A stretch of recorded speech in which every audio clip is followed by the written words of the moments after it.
जय श्री ओम नमः सिद्धेभ्यः। जय श्री ओम नमः सिद्धेभ्यः। जय श्री ओम नमः सिद्धेभ्यः। सर्वमंगलमांगल्यं सर्वकल्याणकारकं प्रधानं सर्वधर्माणां जैनं जयतु शासनम्। जैनं जयतु शासनम्। पंच परमेष्टि भगवान की, आचार्य श्री गुरुवर कुंद कुंद महाराज की, आचार्य श्री गुरुवर विद्यासागर महाराज की। बोले जगत पूज्य निर्यापक श्रवण मुनि पुंगव श्री 108 सदा सागर जी ऋषिराज की, समस्त मुनि संघ की। परोपकारी क्रिया परोपकार के लिए कहने में आती है। उपकार करने वाला सोचता है कि मैं किसी पर उपकार कर रहा हूं। मंदिर बनाने वाला सोचता है कि मैं भगवान का मंदिर बना रहा हूं। मूर्ति बनाने बैठाने वाला सोचता है कि मैं भगवान की मूर्ति बैठाल रहा हूं। शिल्पी सोचता है कि मैं भगवान की मूर्ति बना रहा हूं। शूरी मंत्र देने वाला साधु सोचता है कि मैं मूर्ति की प्रतिष्ठा कर रहा हूं। पूजा करने अभिषेक करने वाला सोचता है कि मैं भगवान का अभिषेक कर रहा हूं। पूजा करने वाला सोचता है कि मैं भगवान की पूजा कर रहा हूं, मंदिर बना रहा हूं। स्कूल बनाने वाला सोचता है कि मैं स्कूल बना रहा हूं। आहार दान देने वाला सोचता है कि मैं महाराज को आहार दे रहा हूं। माला फेरने वाला सोचता है कि मैं नमोकार मंत्र की माला फेर रहा हूं। स्वाध्याय करने वाला सोचता है कि मैं फलाने ग्रंथ का स्वाध्याय कर रहा हूं। जीवों को बचाने वाला सोचता है कि मैं जीवों को बचा रहा हूं। पानी पिलाने वाला सोचता है कि मैं प्यासे को पानी पिला रहा हूं। वैयावृत्ति करने वाला सोचता है कि मैं किसी के दुख को दूर कर रहा हूं। लंगड़े को सहारा देने वाला सोचता है कि मैं इसको सहारा दे रहा हूं।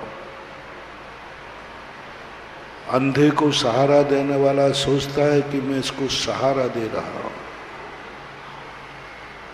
जितने भी ये परोपकारी क्रियाओं के संबंध में आप सोचते हो, ये सब पूर्णतः सत्य नहीं है। ये ऐसे ही व्यवहार मानना चाहिए। ये सभ्यता है, सत्यता नहीं। सभ्यता में और सत्यता में बहुत अंतर है। सभ्यता का एक उदाहरण आपको दे रहा हूं। हम लोग बाजार से गुजरते हैं तो कहते महाराज जी ये मकान आपका ही है, थोड़ा देख लो ना। अरे भाई सीधा कहते महाराज ये मकान हमारा है, आप देख लो। नहीं, भारतीय व्यक्ति बहुत ऊंची किताब है। हाँ, भारत का बनिया बहुत ऊंची किताब है। विदेशी होगा तो वो कभी ऐसा नहीं कहेगा। वो आशीर्वाद तो लेगा, वो कहेगा महाराज जी मकान मेरा है, आप आशीर्वाद दे दो। लेकिन भारतीय व्यक्ति तो गजब, महाराज इधर देख लो ना। क्यों? ये आपकी दुकान है, आपका ही मकान है, आपका ही सब कुछ है। कई बार तो ये भी कहते महाराज जिन बच्चों को आशीर्वाद दे दो, ये हाँ, कहने में आप चूकते नहीं, वो तो सब कह लेते हो। और ना तो महाराज को बुरा लगता है, ना सुनने वाले को बुरा लगता है, बल्कि तुम्हें ऐसा कहने में बहुत गर्व महसूस होता है। अनादिकाल की ये परंपरा चलती आई, चलना चाहिए। जिस दिन सभ्यता खत्म हो जाएगी उस दिन व्यवहार खत्म हो जाएगा। तो हुई सभ्यता, प्रशंसनीय है। बच्चा पढ़ के आता है, पूछते भाई आपने इतने अच्छे नंबर क्यों पाए? बोले सब गुरु की कृपा है, सब माँ बाप की कृपा है। माँ बाप से पूछा कि भाई आपकी ऐसी क्या कृपा रही कि बेटा अच्छे नंबरों से पास हो गया? बोले भैया मुझे तो यही पता नहीं कि वो कौन सी क्लास में पढ़ रहा है, मुझे तो यही मालूम नहीं कि उसकी किताब का नाम क्या है, पर बेटा तो कह रहा है कि सब पिताजी की कृपा है। ये क्या है? यह है भारत देश की संस्कृति, यह है भारत देश की सोने की चिड़िया, यह है भारतीय संस्कृति का आदर्श। पिता ने कुछ किया नहीं, कुछ भी नहीं किया, और बेटा कह रहा है कि सब कुछ ये है। ये दुनिया में कहीं नहीं मिलेगा। इतना बड़ा झूठ दुनिया में कोई नहीं बोल सकता। और इतना अच्छा संस्कार बेटे को, पिता को कोई मतलब नहीं, फिर भी बेटा कहता है। गुरु को कोई मतलब नहीं तुम्हारे मकान से, जायदाद से, सब कुछ मतलब नहीं, वो तो छोड़ चुके। और तुम्हें भी मालूम है कि महाराज के पास तिलसुट मात्र भी नहीं है, फिर भी कहता है महाराज जो कुछ मेरे पास है सब आपका है। ये है सबसे बड़ी पुण्य प्रकृति। इस समय बंद होता है उस व्यक्ति को पुण्य का, जिस समय सब कुछ उसने किया और श्रेय दे दिया उसने बड़ों को, माता पिता को। अब ये व्यक्ति कभी अनाथ नहीं होगा। इसके जीवन में कभी भी बचपन में इसके ऊपर माँ बाप का छाया नहीं उठेगा। इतना पुण्य बंद हो गया उस समय कहते हुए। माँ बाप ने कुछ किया नहीं, फिर भी कह रहा है सब मम्मी पापा की कृपा है। अब ऐसा व्यक्ति उस समय पुण्य मानता है कि इस पर बड़ों की छाया सदा बनी रहेगी। क्रिया छोटी सी थी, झूठ था, सत्य नहीं था, फिर भी झूठ में भी इतना पुण्य बंद हो गया। जब किसी ने कहा कि महाराज सब मेरे तो भगवान की कृपा है, गुरु की कृपा है, जान रहा है कि भगवान कोई कृपा नहीं करते, भगवान ने कुछ भी नहीं, इससे लेना देना नहीं, उनको तो खबर भी नहीं कि मैं दुनिया में हूं के नहीं, और महाराज को भी कोई लेना देना नहीं। फिर भी भक्त जिस समय ये कहता है मेरे पास जो कुछ भी है सब भगवान की कृपा है, समझ लेना यह व्यक्ति ऐसे पुण्य का बंद कर रहा है, ऐसे पुण्य का बंद कर रहा है कि वह पुण्य बंद उसको ऐसे मौके पे काम आएगा जहां सारी दुनिया के लोग सहारा छोड़ देंगे, वहां भगवान का सहारा काम आएगा। कल मैंने कहा था भगवान सहारा देंगे नहीं, लेकिन भगवान के सहारे के बिना भक्त जिएगा नहीं।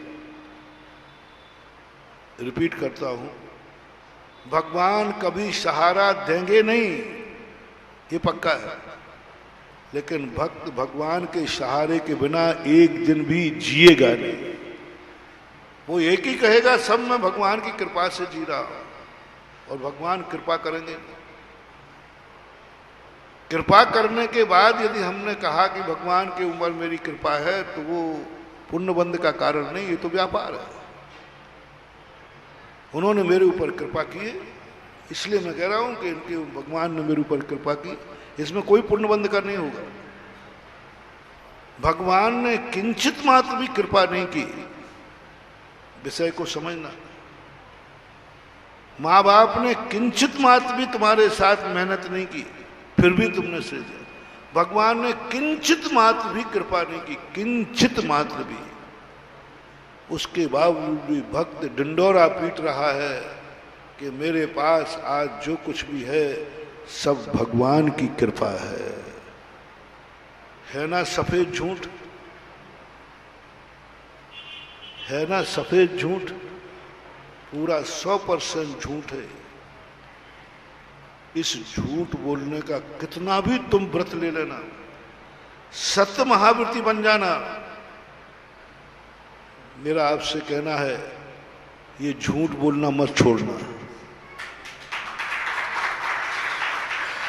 यदि गुरु भी कहे कि तू सत्य बोल, सत्य नियम ले ले, तो कह देना भगवान सारे नियम में सत्य बोलूंगा, सब सत्य बोलूंगा, लेकिन एक झूठ जरूर बोलूंगा, भगवान कुछ करते नहीं और भगवान के मेरा बिना मेरा कोई काम होता नहीं, ये झूठ जरूर बोलूंगा।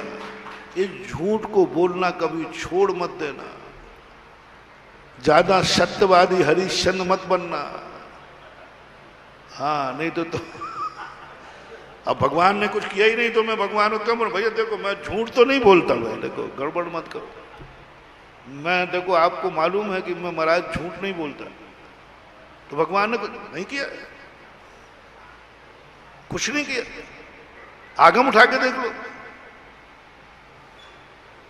शास्त्र उठा के देख लो, भगवान कुछ करता ही, और खासतौर से जैनियों का भगवान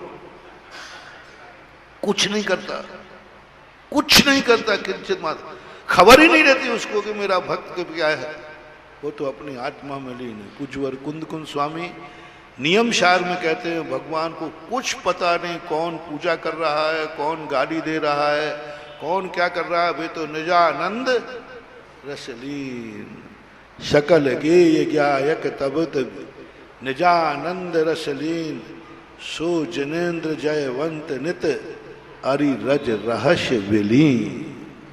क्या गजब की बात। जब शुरू में मैंने इसको पढ़ा समझा तो मैंने कहा ये इतना सफेद झूठ तो मैं नहीं बोलूंगा।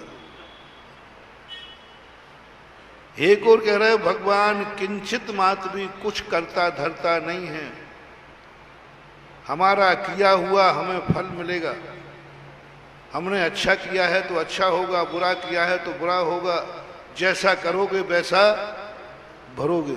और भगवान किंचित मात्र भी कुछ नहीं करता, मन से नहीं, वचन से नहीं, काया से नहीं, कृत से नहीं, कार्य से नहीं, अनुमोदना, वो तो आत्मा में लीन है।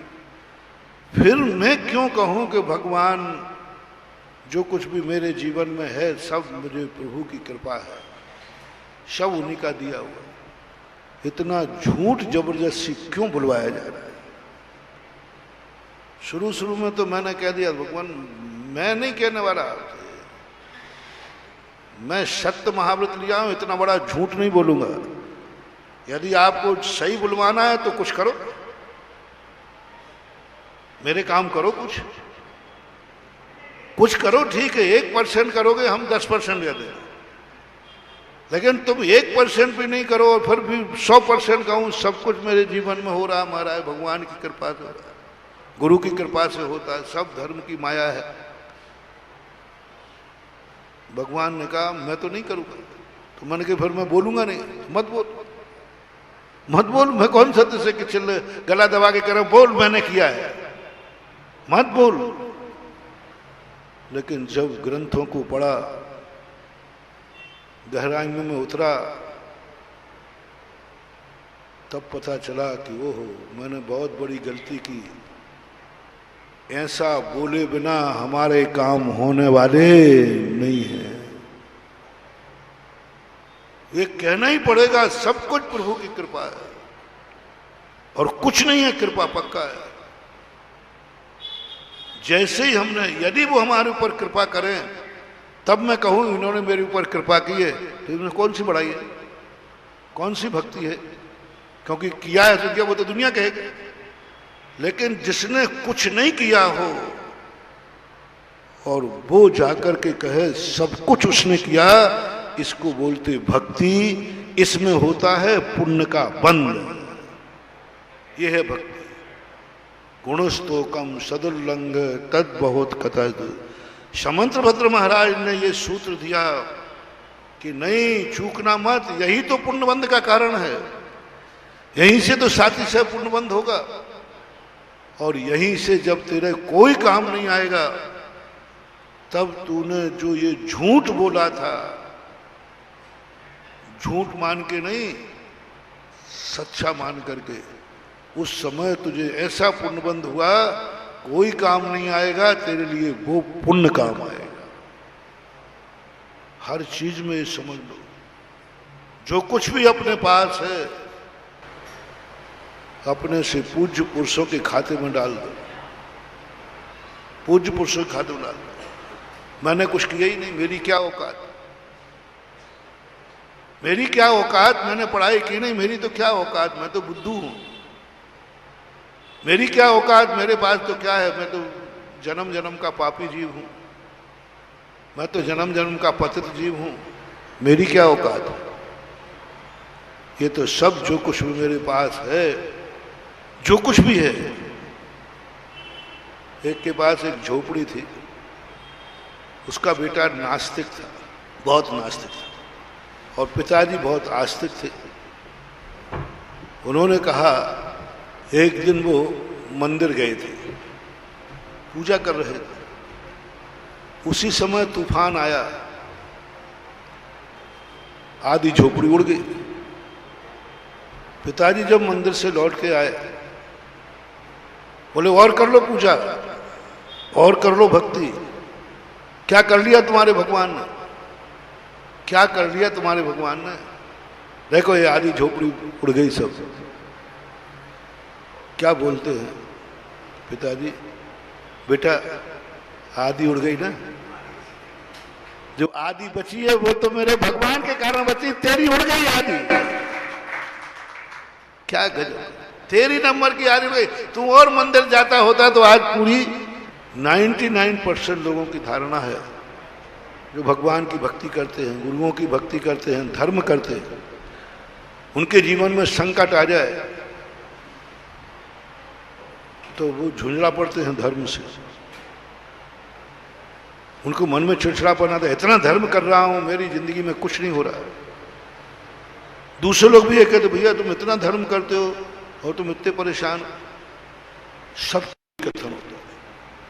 हर धर्मात्मा एक कभी ना कभी उलाहना देता है। और मैंने एक बार इस पर 1 हफ्ते प्रवचन दिया था कि तुम जितना धर्म करते हो, मैं मुनि व्रत बना हूं, मुनि लिया, व्रत लिया, आप लोगों भी कोई ना कोई व्रत होंगे, आप लोग भी कोई ना कोई भक्ति करते हैं, पूजन करते हैं, सब करते हैं। भली ये करो या ना करो, ये आपके ऊपर छोड़ता हूं, लेकिन कभी धर्म करते करते कुछ गड़बड़ हो जाए तो वह जिंदगी में कभी उलाहना मत देना। उलाहना जानते ना, मैं तुम्हारे साथ इतना करता हूं, तुम मेरे साथ, उलाहना इसी को बोलते ना। किसे मैं तुम्हारे साथ इतना करता हूं, तुम मेरे साथ ऐसा करते हो, इसको उलाहना बोलते हैं। उलाहना मत देना भगवान को। आप लोग अड़ोसी पड़ोसी कोई नहीं, परिवार भी नहीं, आप लोगों की एक बहुत बड़ा वीक पॉइंट बता रहा हूं। घर में यही एक दूसरे के प्रति, हम तुम्हारे साथ इतना करते हैं, फिर भी तुम बस सब कुछ किया कराया माटी फिर गए। जितना तुमने किया सब कुछ मात इतना सा तुमने कह दिया, मैं तुम्हारे साथ इतना करता हूं, तुम मेरे साथ ऐसा कर रहे हो, जो कुछ किया था सब भस्म हो गया, खत्म। किसी से भी, चाहे अपना बेटा हो, बेटे से कभी देख बेटा मैंने तुझे इतना पढ़ाया लिखाया, कितनी मेहनत से बड़ा किया, और तू मेरे साथ ऐसा कर रहा है। उससे मेरा बहुत करुणा दया करके कह रहा हूं, ये नियम, ये भावना छोड़ देना। जो कुछ भी तुमने किया वो सब खत्म हो गया, सब खत्म। कितना बेटा उद्दंड निकल जाए, कितना कुछ निकल जाए, और तुमने उसके लिए कुछ भी किया है। मैं कुछ भी नहीं बोल रहा हूं, कुछ भी किया है माता, तुमने बेटे के साथ क्या नहीं किया, सब कुछ। उसे कपड़े धोए, उसकी गंदगी धोई, उसको भोजन कराया, पिता ने अपने कमा करके खर्च करके उसको पढ़ाया लिखाया, बड़ा, वो सब आपको मालूम है। एक बेटे को पालन करने में दोनों दंपति को क्या क्या करना पड़ता है, ये मेरे से ज्यादा आप जानते हैं। बोलो 25 साल कैसे निकलते हैं? जन्म के बाद माता पिता अपने लिए नहीं जीते हैं। बोलो बच्चों, आप कहना भी शुरू कर दे, अब हमारा तो क्या है, आप कमाओगे बच्चों के लिए, खाओगे बच्चों के लिए, जो कुछ भी करोगे। 25 साल तक एक माता पिता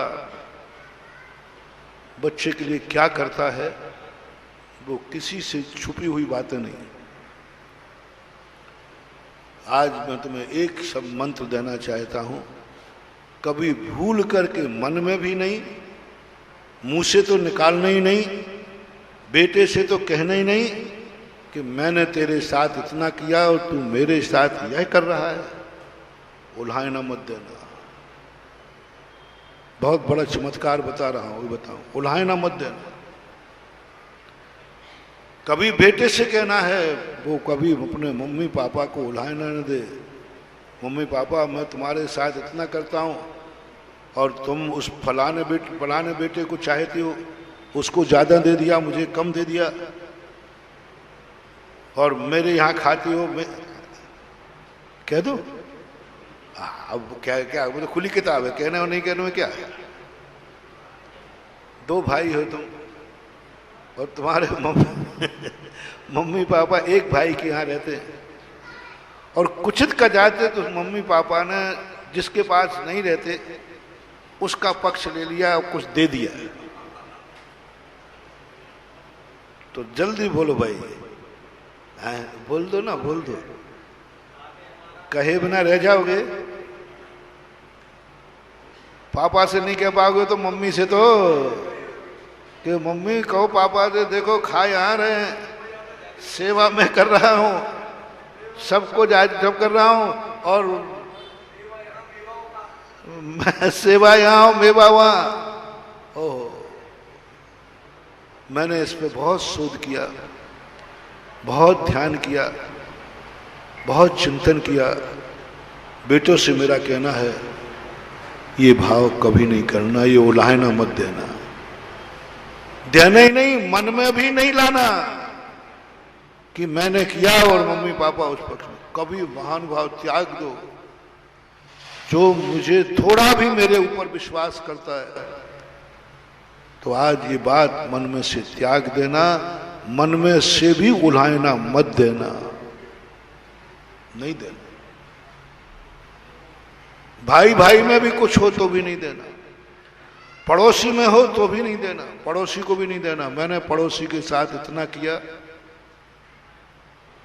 आप मियां बीवी में भी मत करना।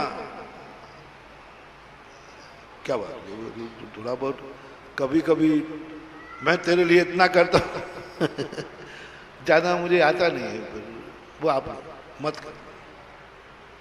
महिलाओं से मेरा कहना है,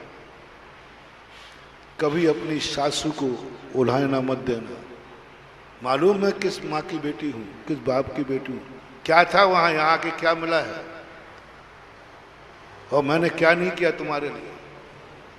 नहीं, सासू से भी नहीं, अपने पति से भी नहीं, भूल करके।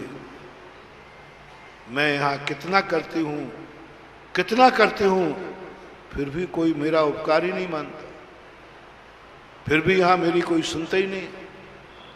तुम भी नहीं सुनते। तुम्हारे लिए मैंने क्या क्या दुख सहन नहीं किए। ओहो, गजब की बात, बहुत गजब की बात। विदेही सीता, पूज्य आचार्य महाराज राम कह उठे कि सीता तू मेरे लिए कितने कष्ट उठाए। वनवास रामचंद्र जी को मिला था कि सीता को? वनवास रामचंद्र जी को मिला था कि लक्ष्मण को? एक दिन रामचंद्र जी जंगल में बहुत दुखी थे और उन्होंने कहा, तुम लोग मेरे खातिर इतना कष्ट, तुम तो जनक की पुत्री हो, राजरानी, तुमने मेरे खातिर मेरी जिंदगी में आकर तुमने क्या पाया? दुखी दुख पाया। देखना, सीता में और आप में तुलना करना, सभी लोग माताओं महिलाओं तुलना करना सीता में और आप में। उधर रामचंद्र जी कहते तुम तुलना करना भाई और भाई में, उधर श्री राम कह रहे हैं तुम दोनों ने क्या पाया मेरे जीवन में आकर के? हे लक्ष्मण, तू मेरा भाई होके तुझे क्या मिला? हे सीते, तूने मेरे पति पाकर के क्या पाया? तूने, तू राजा जनक की पुत्री है, क्या नहीं था तेरे पास? क्या सुख नहीं था? नाजों से पाला है तेरे माता पिता ने, राजरानी थी जनक, राजपुत्री थी जनक की। कहां बे तेरे सुख और कहां तेरे आज के दुख? दुनिया की नारियां विवाह इसलिए करती हैं कि पिता के घर से ज्यादा सुख मुझे पति के घर में मिलेगा। मैंने सही कहा कि गलत है? थोड़ा शेयर किया करो, थोड़ा सा आप लोग थोड़ा यूं कर दिया करो, मैं समझ जाऊंगा कि मैं सही बोल। हालांकि मैं सही बोलता हूं, सब सोच समझ के बोलता हूं। हर नारी की एक कल्पना है, ससुराल जाने जो मुझे पिता के घर में, माँ के घर में नहीं मिल पाया, वो सुख मुझे ससुराल में मिलना चाहिए, ये भावना होती है। लेकिन यहां तो तुझे दुख ही दुख मिला, क्या दिया है मैंने? तब सीता कहती है,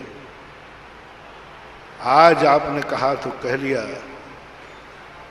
आइंदा ये शब्द, मैंने जो सुख जनकपुरी में नहीं पाया, वो सुख मैंने वनवास में पाया है, क्योंकि मैंने तुम्हारा दुख में साथ दिया।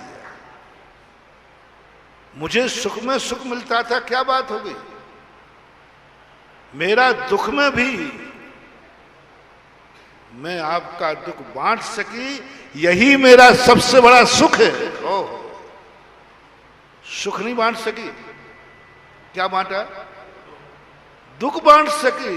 इससे बड़ा आनंद, इससे बड़ा आनंद।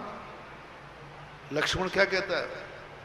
भैया, यदि मैं अयोध्या में भी रहता तो मुझे ये आनंद नहीं आता, मैं राजगद्दी पर भी बैठ जाता तो मुझे आनंद नहीं आता, अयोध्या में महलों के सुख भोगता तो भी आनंद नहीं आता।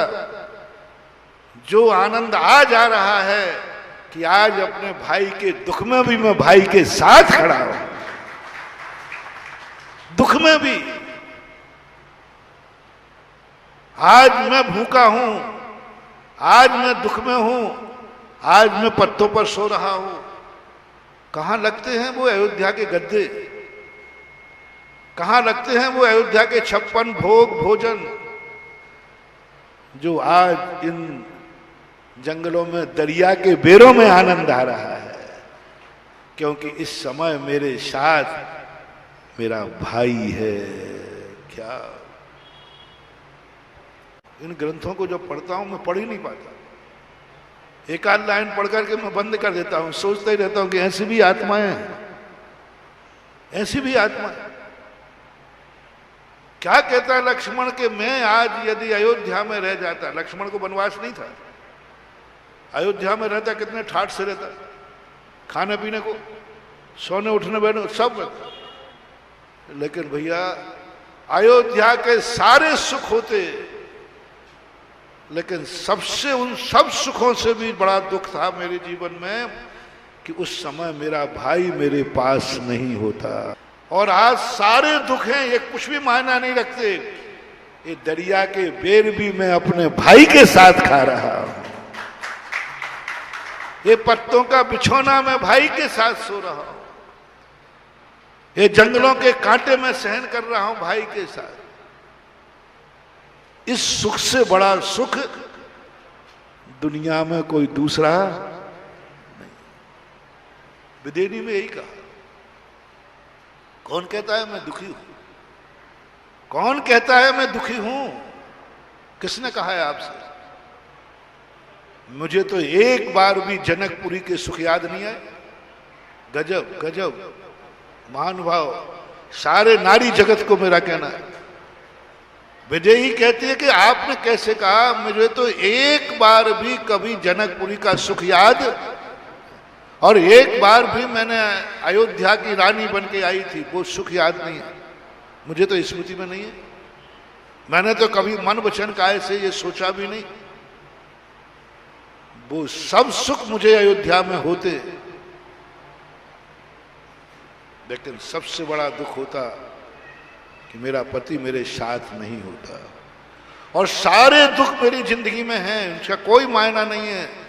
सबसे बड़ा सुख है कि ऐसे दुख में भी मैं अपने पति के, कैसे विचार है, कैसी आत्माएं थी ये, कैसे इनके नाम लिए जाते हैं, कैसे लोग सारी इनकी कथाएं करते हैं, कैसे लोग साधुओं के मुख पे इनके नाम आते हैं।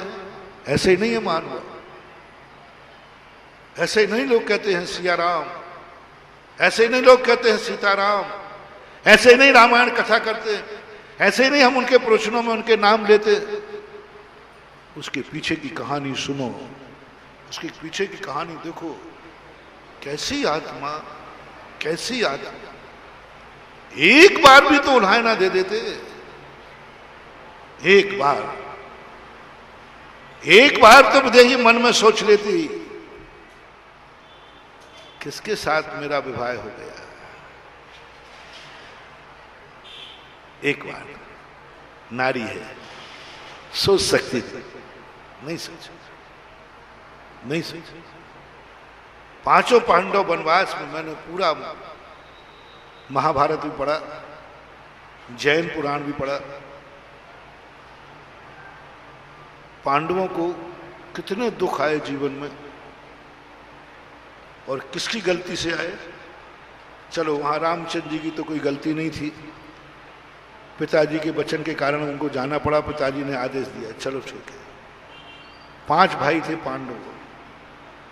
पांडवों के जीवन में जो संकट आया, उसमें गलती किसकी थी? धर्मराज की, युधिष्ठिर की। जुआ किसने खेला? धर्मराज। जुआ पर दाव पे किसने लगाया? दास किसने बनाया? द्रौपदी को दाव पे किसने लगाया? सारी गलती किसकी? और तुम होते तो पहले तो वहीं हाथ पकड़ लेते जिस समय इंद्रप्रस्थ दाव पे लगा रहे थे। भैया तुम्हारी नहीं है, इसमें 5 हिस्सा है, 5 हिस्सा। आप कैसे दाव पे लगा सकते? आप अपना हिस्सा दाव पे लगाइए। मैं बहुत चिंतन करता हूं, 5 भाइयों ने एक बार भी नहीं कहा भैया 5 भाई है, बराबरी का हिस्सा है। था कि नहीं था? आप अपना हिस्सा लगाइए। हमने तो ऐसे भाई देखे हैं, कहने में थोड़ा सा मन से नहीं निकल रहा है, लेकिन कहूंगा इसलिए कि जो मेरे मन में होता है नहीं कहता हूं तो पर मुझे गैस बनती है, इसलिए कह दो। ऐसे भाई देखे हमने जो दान दे देते हैं, तो दूसरा भाई कहते हैं आप दान बोलने वाले कौन होते हैं? अभी संपत्ति का बंटवारा नहीं हुआ। कई भाई कहते महाराज जी मैं नहीं बोल सकता। अरे तुम बड़े भाई हो, सबसे ज्येष्ठ हो, महाराज जी नहीं बोल सकता, आपको मालूम नहीं है। मैंने यही तो पूछ रहा हूं, क्या मालूम नहीं है? हमारी अभी ज्वाइंट फैमिली है, क्या बोलते हैं, हम सब भाई इकट्ठे रहते हैं। मैं नहीं बोल सकता, मैं शर्म से गर्दन झुका लेती। तुरंत मुझे जब बड़ा भाई ये शब्द बोलता है कि महाराज हम ज्वाइंट फैमिली, हमारे सब भाई बराबरी के हैं, हम नहीं बोल सकते, तब मुझे फीलिंग होती है कि मैं कलयुग में जी रहा हूं। जब मैं अपनी साधना करता हूं तब मुझे कलयुग का महसूस नहीं होता। मुझे तो जब साधना करता हूं तो ऐसे लग जाए कि मैं सतयुग में जी रहा हूं। लेकिन आप लोगों के बीच में आकर के मुझे कलयुग की याद आ जाती है। भाई केरा बड़ा संयुक्त फैमिली है महाराज, सब बराबरी वाले, नहीं बोल सकता मैं, हंगामा खड़ा हो जाएगा, झगड़ा हो जाएगा। तुम नहीं जानते मेरे भाइयों को, वो एक ही शब्द कह देंगे, अभी आप अकेले की संपत्ति नहीं है, क्या तुमने मेरे सहमति ली? भाई नहीं बोले तो फिर भी चल जाए, लेकिन भाइयों की श्रीमतियां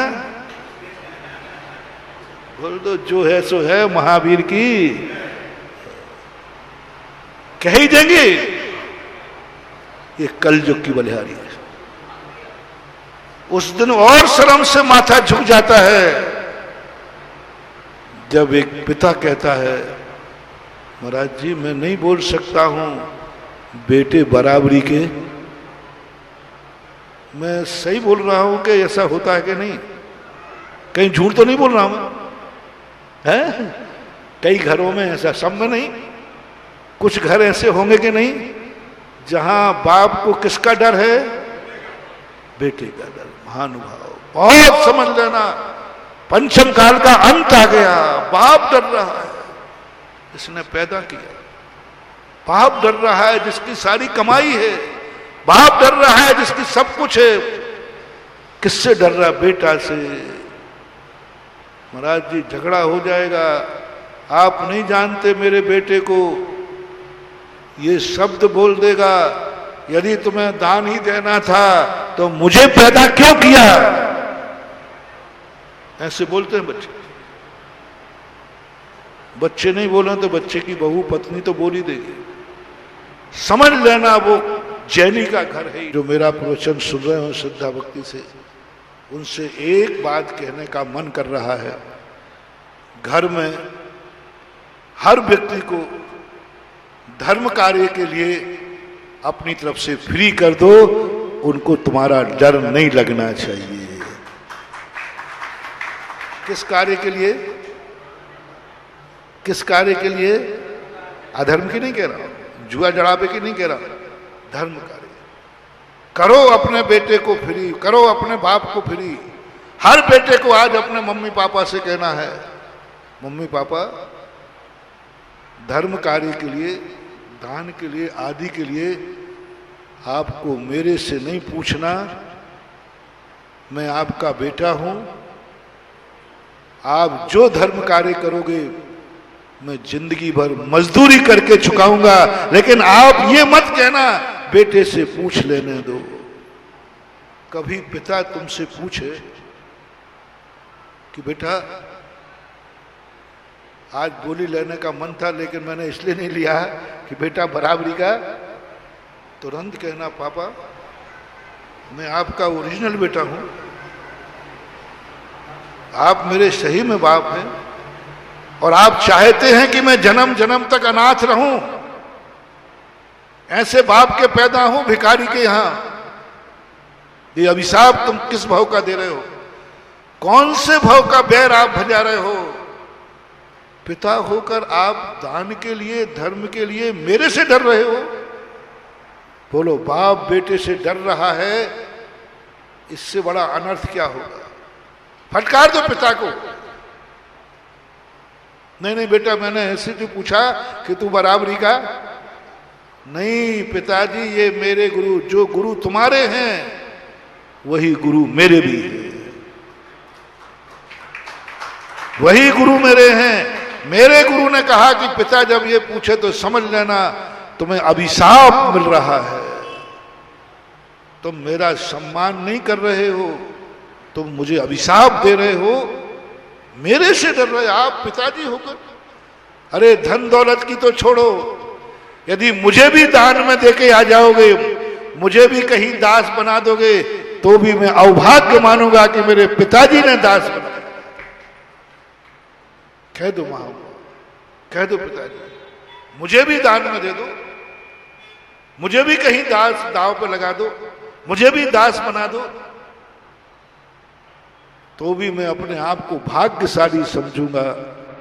लेकिन आप मेरे से पूछ रहे हो कि बेटा मैं ये कार्य करना चाहता हूं, करूं?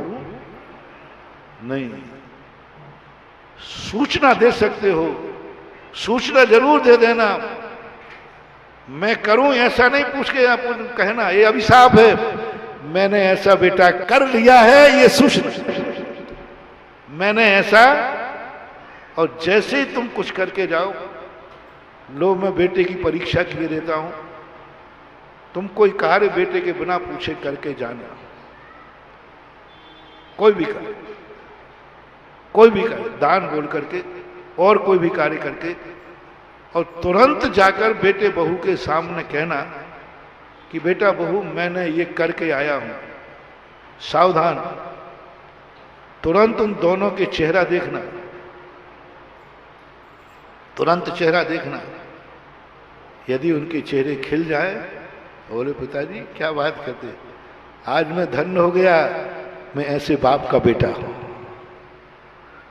आज धन्य हो गया, मैं धन्य हो गया।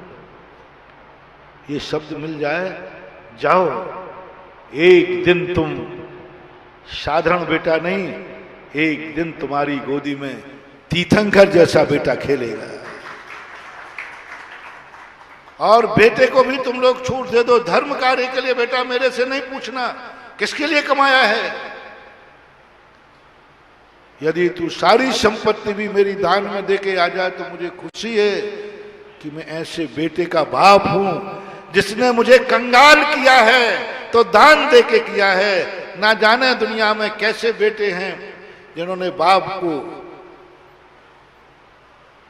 जुआ खेल के कंगाल किया है, जिन्होंने बाप को शराब पी के स्मैकिंग करके पाप करके दुनिया भर के पाप करके कंगाल किया है। ऐसे दुनिया में लोग हैं कि नहीं?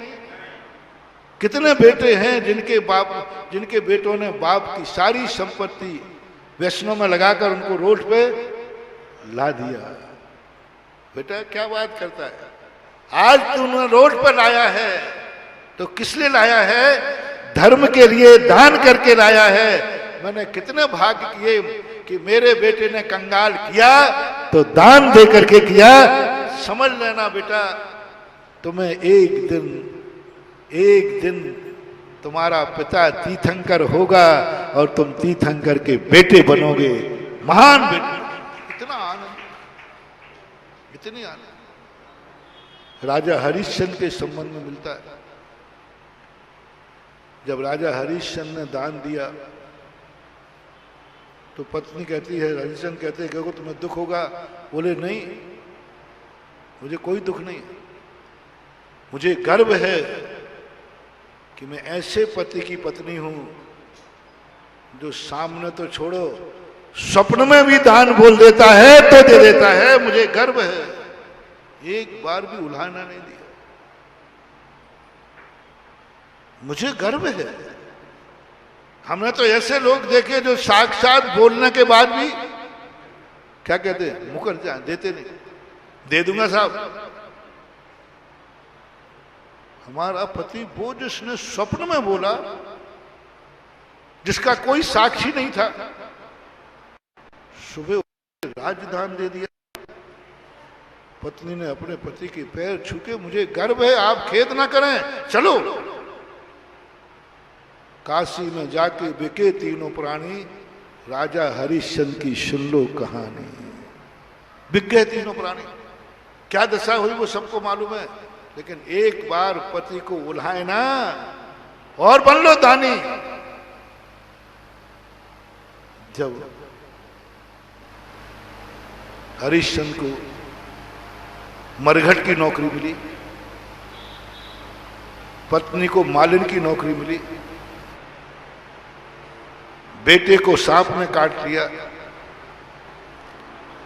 मरघट की नौकरी मिली थी हरिश्चंद्र को। जो भी यहां अर्थी जलाने आए टैक्स लेने। पत्नी के पास तो कुछ था नहीं, रोजी रोटी पर नौकरी की है। बेटे को सांप ने काट लिया, पत्नी बेटे को लेकर मरघट जा रही है। हरिश्चंद्र कहते रुको, पहले टैक्स लो, मैं ड्यूटी पर हूं। गजब, इस प्रसंग को जब मैंने पढ़ा, एक बार पत्नी ने ये नहीं कहा किस मुख से मांग रहे हो टैक्स, क्या तुमने उस लायक रखा है? कहां से दूं टैक्स, रोटी करने के लिए मुश्किल से मिलता है। कैसा दानी हरिश्चंद्र, पत्नी को नहीं पहचानता था क्या? बेटे को नहीं जानता था क्या? लेकिन ड्यूटी इज ड्यूटी, नहीं टैक्स लाओ। 2 नंबर में दुनिया बेईमान है, जला देता कहीं कोने में। कौन देख रहा था? नहीं टैक्स लाओ। मैं पत्नी को नहीं जानता, मैं बेटे को नहीं जानता, मैं मात्र ड्यूटी पर हूं, टैक्स लाओ। अर्थी को रोक दिया। कैसी छाती, कैसा जीवन, कैसी आत्माएं, कैसे हो गए ये लाखों करोड़ों साल के बाद आज भी इनका नाम जीवित है। और मैंने उस प्रसंग कथा को बहुत अच्छी तरह पढ़ा। पत्नी एक बार तो उठाए ना दे दे कि तुम्हारी इसी धर्म नीति के कारण, इसी सत्यवादिता के कारण से आज मेरी ये दशा है और आप टैक्स मांग रहे हैं, कहां से दूं? उल्हायना नहीं दिया, दे सकती थी लेकिन उल्हायना नहीं दिया। उल्हायना नहीं दिया, अपने आंचल को फाड़ करके बेटे का कफन चंडाल को, नौकरी को दे दिया और अर्थी की उल्हायना नहीं दिया, उल्हायना नहीं दिया। एक बार क्या है ये प्रसंग? भाई आत्माएं थी कि नहीं थी, ये है प्रसंग। आप तो क्या करेंगे?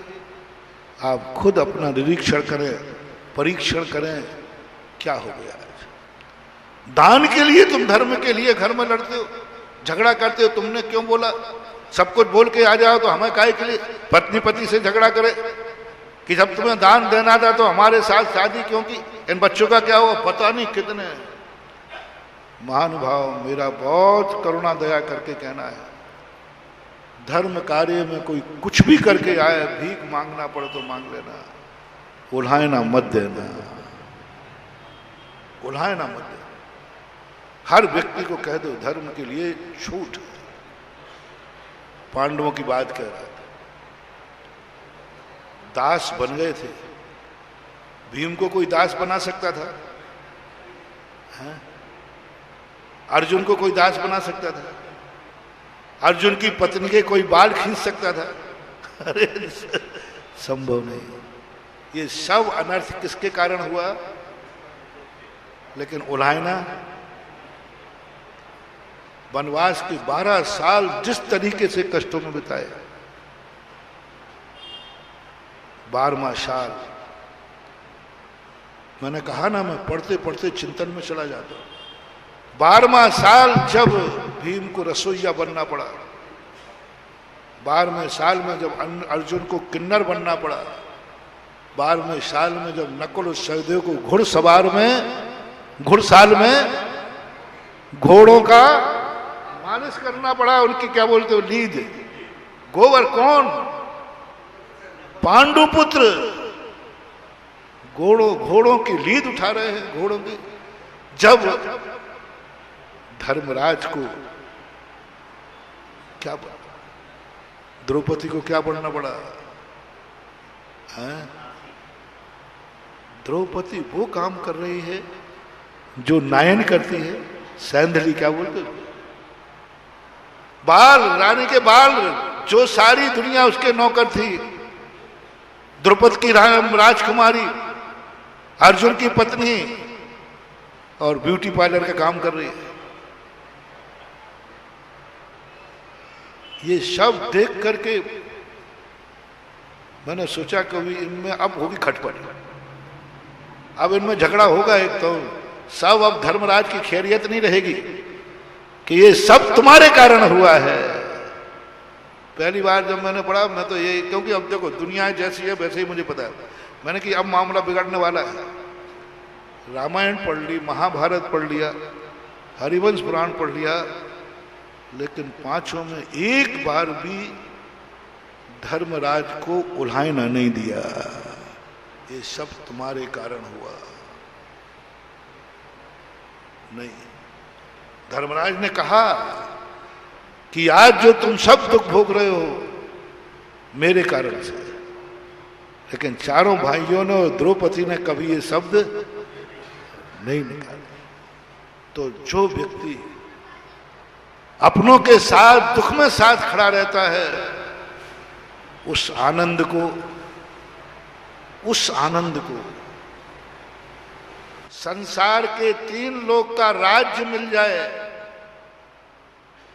स्वर्गाधिपति बन जाओ, चक्रवर्ती बन जाओ, वो आनंद एक तरफ रख देना और अपने व्यक्तियों के या किसी के भी दुख में साथ खड़े हो जाओ और दुख का सहन करने का आनंद एक तरफ रख जाओ, तो ये आनंद बड़ा होना चाहिए। कौन? दुख का। किसी के दुख बांटने में यदि दुखी होना पड़े, किसी के, रिपीट करो, किसी के दुख बांटने पर यदि दुखी होना पड़े, किसी के संकट टालने पर संकट आना पड़े, तो उससे बड़ा अपने अभाग्य कोई दूसरा मत मानो। सबसे बड़ा अभाग्य मानो, स्वर्गों से भी बड़ा कुछ नहीं। संसार का सारा पुण्य एक तरफ रख दो, आज मेरे बराबर भाग्यशाली दुनिया में कोई नहीं है, क्योंकि मैंने दुख उठाया है किसी के दुख बांटने में, किसी के आंसू पहुंचने में मेरे आंसू आ गए, किसी के दुख बांटने पर मुझे दुख हो गया। इससे बड़ा और क्या सुख होगा? लक्ष्मण कहता है भैया इससे बड़ा सुख और क्या होगा? ये सुख हर व्यक्ति को नसीब नहीं होता, ये सुख हर परिवार को नसीब नहीं होता। महानुभाव, दुख बांटने में जो आनंद है और जो पुण्य का बंध है, जो पुण्य का बंध है वो अक्षय है, अनंत है। सुख बांटने में नहीं, सुख के सब साथी दुख का, और जो दुख का कोई साथी हो जाए सारा संसार उसका साथी हो जाता है। दुख का, आज लक्ष्मण का नाम गर्व से क्यों लिया जा रहा है? क्योंकि वे दुख के साथ। आज सीता का नाम राम से पहले क्यों लिया जा रहा है? क्योंकि वे सब, बोलो, दुख के साथी के कि सुख के? दुख के साथी। दुख का साथ देने का प्रयास करो। सोचो हमारी जिंदगी में कभी जिस दिन किसी दुख का बांटने का भाव आवे, आनंद से भर जाना। अपनों के दुख, पड़ोसी के दुख, और ज्यादा धर्मात्मा हो तो संसार का दुख, किसी का भी दुख बांटने का प्रयास करो। पर दुख बांटते समय दुख आ जाए, उल्हायना मत देना। ये तो घर गृहस्थी की बात, यहां तक कि तुम भगवान को भी उल्हायना दे देते हैं। तुम बहुत, भगवान मालिक है तुम्हारा भगवान बनना भी बहुत मुश्किल है। जिस भगवान में उल्हायना सुनने की हिम्मत हो वो भगवान बने तुम्हारा। तो भगवान से, भगवान तेरी इतनी पूजा, इतनी भक्ति, इतना सब कुछ मत देना रे महानुभाव, मत देना, उल्हायना मत देना। गुरु को कभी उल्हायना मत देना।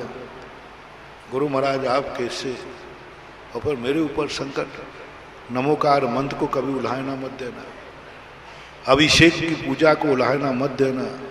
शांति धारा को उल्हायना मत देना। उल्हायना नहीं देना, क्या कहना? उल्हायना मत देना क्या कहना? ये कहना कि जो गया है वो धर्म के कारण नहीं गया, जो बचा है वो तेरी कृपा है प्रभु, बस ये कहना। आधी झोपड़ी गई है वो तेरे कारण गई है, और आधी झोपड़ी बची है वो भक्ति की, बस ये कहना। जो गया, जो दुख आया, वो उलाहना नहीं देना, बल्कि जो बचा है, जो बचा है उसका आभार दे देना भगवान। कोई कहे तुम बहुत बड़ी पूजा करते हो, देखो तुम्हारे ये हाल है, बोले नहीं मैं बहुत बड़ी पूजा करता हूं इसलिए भगवान तेरे सामने खड़ा हूं, ये कम है क्या? जो है वो मेरे पास तेरी कृपा है, जो है वो मेरी तेरी कृपा है। उस पिता के मन में एक बार भी भाव नहीं आया, एक ही कहा जो आधी झोपड़ी बची है वो, इसको बोलते भक्ति, इसको बोलते सही समर्पण। जो बचा है उसका आभार मानो, जो गया है उसका उलाहना नहीं। मंत्र बनाओ, जो गया है उसका उलाहना नहीं, जो बचा है उसका आभार मानो कि भगवान जो बचा है वो आपका आभार।